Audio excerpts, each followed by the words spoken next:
എല്ലാ മാധ്യമ സുഹൃത്തുക്കൾക്കും ആദ്യം തന്നെ നന്ദി. നമ്മളിന്നിവിടെ വന്നിരിക്കുന്നത്, എൻ്റെ പേര് അനീഷ്. സ്നേഹയാത്ര എന്നുള്ളതിൻ്റെ ഒരു തൂലികാനാമമാണ്. ചെറിയ ചെറിയ എഴുത്തുകളും കാര്യങ്ങളൊക്കെ ഉണ്ട്. അപ്പോൾ ഇത് എറാ ബുക്സ് എന്ന് പറഞ്ഞിട്ട് പെഞ്ഞാറൂട് തന്നെയുള്ള പബ്ലിക്കേഷൻസ് ആണ്. അപ്പോൾ ഞാൻ 2023 ഒരു ബുക്ക് പബ്ലിഷ് ചെയ്തിട്ടുണ്ടായിരുന്നു. പിന്നിട്ട വഴികളും വരികളും എന്നാണ് അതിൻ്റെ പുസ്തകത്തിൻ്റെ പേര്. ചെറിയൊരു കവിതാ പുസ്തകമാണ്. ഒരു 29 കവിതകൾ അടങ്ങുന്ന, അല്ലെങ്കിൽ ഒരു 29 ജീവിതങ്ങൾ അടങ്ങുന്ന ഒരു ചെറിയ പുസ്തകമാണ്. അപ്പോൾ ഇത് ഒരു ഒഫീഷ്യലായിട്ടുള്ളൊരു പരിപാടീസ് ഒന്നും അല്ലായിരുന്നു. ഞങ്ങൾ വീടിൻ്റെ അടുത്ത് തന്നെയുള്ളൊരു വെള്ളാണിക്കൽ പാറ എന്ന് പറഞ്ഞിട്ടുള്ളൊരു പ്ലേസിൽ കൊണ്ടുവന്ന് ഞങ്ങൾ പബ്ലിഷ് ചെയ്തതാണ്. അപ്പോൾ ഇന്നിപ്പോൾ ഇവിടെ വന്നതിൻ്റെ കാരണം, ഞാനൊരു ജനുവരി 14 ഫേസ്ബുക്കിലൊരു പോസ്റ്റ് കണ്ടു. ആ പോസ്റ്റിൻ്റെ ഉള്ളടക്കം ഞാനൊന്ന് പറയാം. KLF അനുഭവിച്ചറിയാൻ ഏറെ താല്പര്യത്തോടെ പോയി. ഞങ്ങൾ ബ്ലൈൻഡിന് വേണ്ടി അവിടെ ഒന്നും തൊട്ടറിയാനായില്ല. അവസാന പ്രതീക്ഷയോടെ അവിടെ കണ്ട DC ബുക്സിന്റെ കൂറ്റൻ ബുക്ക് സ്റ്റാളിലും കയറി ബ്രൈൽ ലിപിയിലെ പുസ്തകങ്ങൾ അന്വേഷിച്ചു. അങ്ങനെ ഒരു സാധനം ആദ്യമായിട്ടാണ് സെയിൽസ് ഗേൾ കേൾക്കുന്നത് പോലും. അതും കിട്ടിയില്ല. നിരാശ തന്നെ ഫലം. എന്തു ചെയ്യാൻ? ഞങ്ങൾ ഭൂമിയുടെ അവകാശികളല്ലല്ലോ. ഏബിളുമല്ല, ഞങ്ങൾ ഡിസേബിളും. ഇനി എത്ര ദൂരം സഞ്ചരിക്കണം ഞങ്ങൾ സൈറ്റിനോടൊപ്പം എത്താൻ? ഇങ്ങനെയാണ് ആ കുറിപ്പ് അവസാനിക്കുന്നത്. ആ പോസ്റ്റ് ഇടുന്നത് ഐഷ എന്ന് പറഞ്ഞിട്ട് ഒരു കുട്ടിയുടെ അച്ഛനാണ്. ഐഷ സമീഹ എന്ന് പറഞ്ഞിട്ട് കോഴിക്കോടുള്ളതാണ്. അവർ വേൾഡ് മലയാളി സർക്കിൾ എന്നൊരു ഫേസ്ബുക്ക് കൂട്ടായ്മയിലാണ് ഈ ഒരു പോസ്റ്റ് ഇടുന്നത്. എനിക്ക് ആ കുട്ടിയെ നേരിട്ട് അറിയില്ല. അപ്പോൾ ഈ പോസ്റ്റ് കണ്ടപ്പോഴത്തേക്കും എനിക്ക് എൻ്റെ ഉള്ളിലൊരു ചോദ്യം വന്നു. അതായത് ആ ചോദ്യം എന്നോടും കൂടിയല്ലേ എന്നുള്ളതായിരുന്നു എൻ്റെ ഒരു തോട്ട്. അപ്പോൾ ആ കുട്ടിക്ക് ഒരു ബുക്ക്, എൻ്റെ പുസ്തകം ബ്രൈൽ ലിപിയിലോട്ടാക്കി കൺവേർട്ട് ചെയ്ത് കൊടുക്കണം എന്നുള്ളതായിരുന്നു എൻ്റെ ഒരാഗ്രഹം. അങ്ങനെ ഞാൻ KFB, അതായത് കേരള ഫെഡറേഷൻ ഓഫ് ബ്ലൈൻഡ്, അവരുമായിട്ട് സംസാരിച്ചു. അപ്പോൾ അവർ ആദ്യം തന്നെ ഇങ്ങോട്ട് പറഞ്ഞു, ഇത് വളരെ നല്ലൊരു കാര്യമാണ്, കാരണം ഇതുവരെ ആരും അങ്ങനെ ചെയ്തിട്ടില്ല. അപ്പോഴാണ് ഞാൻ അറിയുന്നത് ബ്രൈൽ ലിപിയിൽ പുസ്തകങ്ങൾ ഇറങ്ങുന്നില്ല. ഒരു സമാഹാരങ്ങളൊന്നും തന്നെ നമ്മുടെ ഈ ബ്രൈൽ ലിപിയിലോട്ട് ഇറങ്ങുന്നില്ല. അപ്പോൾ ഞാൻ ചിന്തിച്ചപ്പോൾ കുറച്ച് പേർ കൂടി അത് എത്തിക്കണം എന്നുള്ളൊരു ആഗ്രഹം തോന്നി. അങ്ങനെ ഞാൻ എറാ ബുക്സുമായിട്ട് സംസാരിച്ചു. എൻ്റെ ബുക്ക് പബ്ലിഷ് ചെയ്ത് അവരായതുകൊണ്ട് തന്നെ അവരുമായിട്ട് സംസാരിച്ചപ്പോൾ അവരിൽ നിന്ന് നല്ല പോസിറ്റീവായിട്ടുള്ളൊരു ആറ്റിറ്റ്യൂഡായിരുന്നു. അവരെല്ലാത്തിനും കൂടെ ഉണ്ടാവുമെന്ന് തന്നെ പറഞ്ഞു. അങ്ങനെ ഞങ്ങൾ ബ്രൈൽ ലിപിയിൽ ബുക്ക് പ്രിൻ്റ് ചെയ്ത് കഴിഞ്ഞു. അപ്പോൾ ജൂൺ 16 ഞായറാഴ്ച വൈകിട്ട് 3 മണിക്ക് ഇവിടെ തന്നെ പ്രസ് ക്ലബ്ബിൽ വെച്ച് തന്നെ ഞങ്ങളത് ഒഫീഷ്യലായിട്ട് കൈമാറുകയാണ്. അപ്പോൾ ഞാൻ ആ കുട്ടിയെ ഫേസ്ബുക്ക് വഴി തന്നെ ആ കുട്ടിയെ ബന്ധപ്പെട്ടു. കുട്ടിയുടെ അച്ഛനെ വിളിച്ച് സംസാരിച്ചു. അപ്പോൾ അവർ അന്ന് വരുന്നുണ്ട്. ആ കുട്ടി ബ്രൈൽ ലിപിയിൽ നല്ലതുപോലെ പുസ്തകം വായിക്കുന്നുണ്ട്. അപ്പോൾ നമ്മുടെ ഈ ബ്ലൈൻഡ് ഫെഡറേഷനുമായിട്ട് സംസാരിച്ചപ്പോൾ ഈ സ്കൂളുകളിലെല്ലാം ബ്രൈൽ ലിപി പഠിപ്പിക്കുന്നുണ്ട്. കുട്ടികൾക്കെല്ലാം വായിക്കാൻ ഭയങ്കര ഇഷ്ടവുമാണ്. പാഠപുസ്തകങ്ങൾ മാത്രമേ ഇതുവരെയും ഇറങ്ങിയിട്ടുള്ളൂ.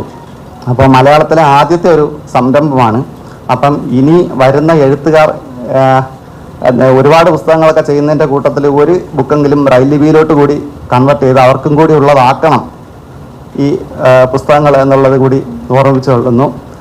അപ്പോൾ അന്ന് നടക്കുന്ന ചടങ്ങിൽ നമുക്ക് വൈക്കം വിജയലക്ഷ്മി മാഡം, അതുപോലെ MP റഹീം, പിന്നെ ഞങ്ങളുടെ MLA DK മുരളി, പിന്നെ RJ ഫിറോസിക, അതുപോലെ സുമി RJ, പിന്നെ അവനി ഞങ്ങളുടെ വെഞ്ഞാറുകൊണ്ടുള്ളൊരു സിംഗറാണ്. പിന്നെ ഒരു റൈറ്റർ, നമ്മുടെ ഒരു റൈറ്ററാണ് വിഷ്ണു MC എന്ന് പറഞ്ഞിട്ട്. പിന്നെ KFB സെക്രട്ടറി ജയരാജ്, പിന്നെ ടിഫാനി എന്ന് പറഞ്ഞിട്ടൊരു മാം നമ്മുടെ ജ്യോതിർഗമയുടെ ഫൗണ്ടറാണ്. അപ്പോൾ ഇത്രയും പേര് പങ്കെടുക്കുന്നുണ്ട്. അപ്പോൾ ഇത് എല്ലാവരിലേക്കും എത്തിക്കാൻ വേണ്ടിയിട്ട് നിങ്ങളുടെ എല്ലാവരുടെയും സഹകരണം പ്രതീക്ഷിച്ചു കൊള്ളുന്നു. Thank you. വേറെ എന്തെങ്കിലും?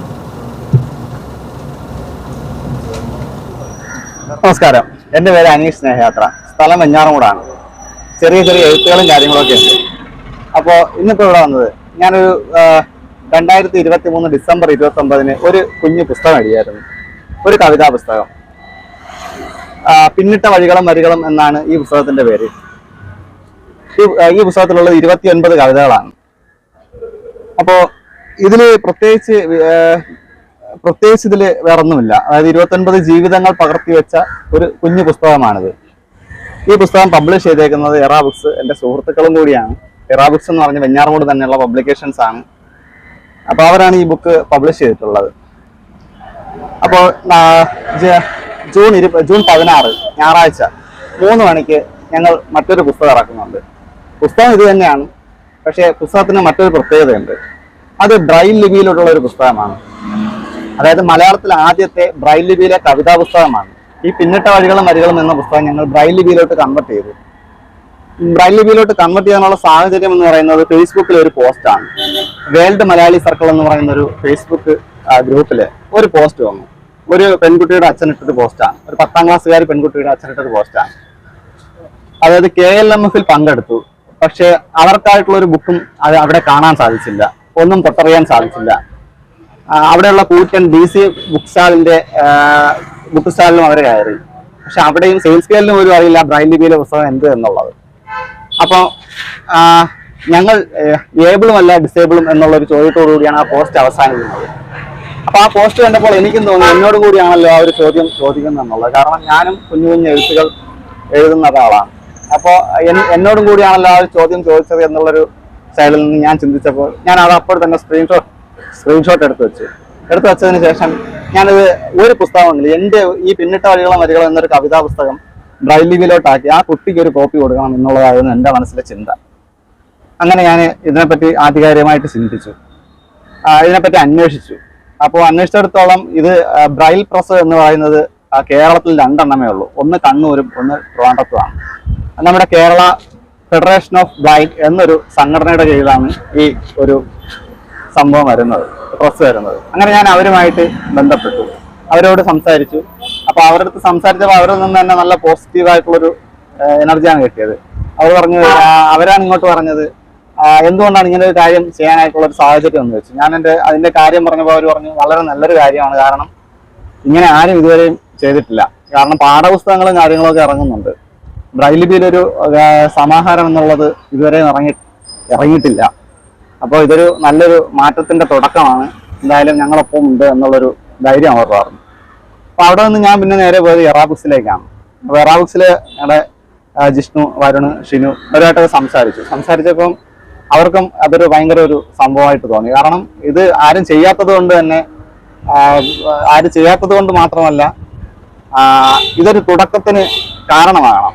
കാരണം ഒരുപാട് പുസ്തകങ്ങളും കാര്യങ്ങളൊക്കെ നമുക്ക് ഇറങ്ങുന്നുണ്ട്, പക്ഷെ എന്തുകൊണ്ട് അവർക്ക് കൂടി വേണ്ടി ഒരു പുസ്തകം ഇറങ്ങുന്നില്ല? 1000, 2000 ലക്ഷക്കണക്കിന് കോപ്പികൾ വിറ്റ പുസ്തകങ്ങളുണ്ട്. അപ്പൊ ഈ പുസ്തകത്തിൽ ഒരൊറ്റ കോപ്പി നമുക്ക് ബ്രൈൽ ലിപിയിലോട്ട് മാറ്റി കഴിഞ്ഞാൽ അത് അവർക്കൊരു സന്തോഷമാണ്. അപ്പൊ ചോദിക്കാം, ഇത് ഓഡിയോബിൾ ആയിട്ടുള്ള പുസ്തകങ്ങൾ ഓഡിയോബിൾ ആക്കിയിട്ടുണ്ട്, പക്ഷെ കേൾക്കുന്നതും വായിക്കുന്നതും രണ്ടാണ്. വായന ഇഷ്ടപ്പെടുന്ന ഒരുപാട് കുട്ടികൾ ഇതിലുണ്ട്, ബ്ലൈൻഡ് സ്കൂളുകളിലുണ്ട്. അത് ഞങ്ങൾ അന്വേഷണത്തിൽ നിന്ന് മനസ്സിലായതാണ്. കാരണം വായിക്കാൻ ഇഷ്ടപ്പെടുന്ന ഒരുപാട് കുട്ടികളുണ്ട്. അപ്പോൾ അങ്ങനെയാണ് ഈ ബ്രൈൽ പുസ്തകത്തിലോട്ട് വരാനുള്ള സാഹചര്യം. അപ്പോൾ 16-ാം തീയതി വൈകിട്ട് 3 മണിക്ക് ഞങ്ങൾ ഈ പുസ്തകം പ്രകാശനം ചെയ്യുകയാണ്. പ്രകാശനമായിട്ടല്ല യഥാർത്ഥത്തിൽ ഞങ്ങൾ വെച്ചേക്കുന്നത്, കാരണം ഇത് ഞങ്ങൾ പുസ്തകം പ്രകാശനം ചെയ്ത് കഴിഞ്ഞാണ് പുസ്തകം ആ കുട്ടിക്ക് കൊടുക്കുന്നു. അതോടൊപ്പം തന്നെ കേരളത്തിലെ ഗവൺമെന്റ് ബ്ലൈൻഡ് സ്കൂളുകൾ 4 എണ്ണമുണ്ട്. ഈ 4 സ്കൂളിലും കൊടുക്കുന്നുണ്ട്, ഈ പുസ്തകം എത്തിക്കുന്നുണ്ട്. അതുപോലെ എയ്ഡഡ് സ്കൂളുകളുണ്ട്, ബ്ലൈൻഡ് സ്കൂള് എയ്ഡഡ് സ്കൂളുകളായിട്ടുള്ളതുണ്ട്.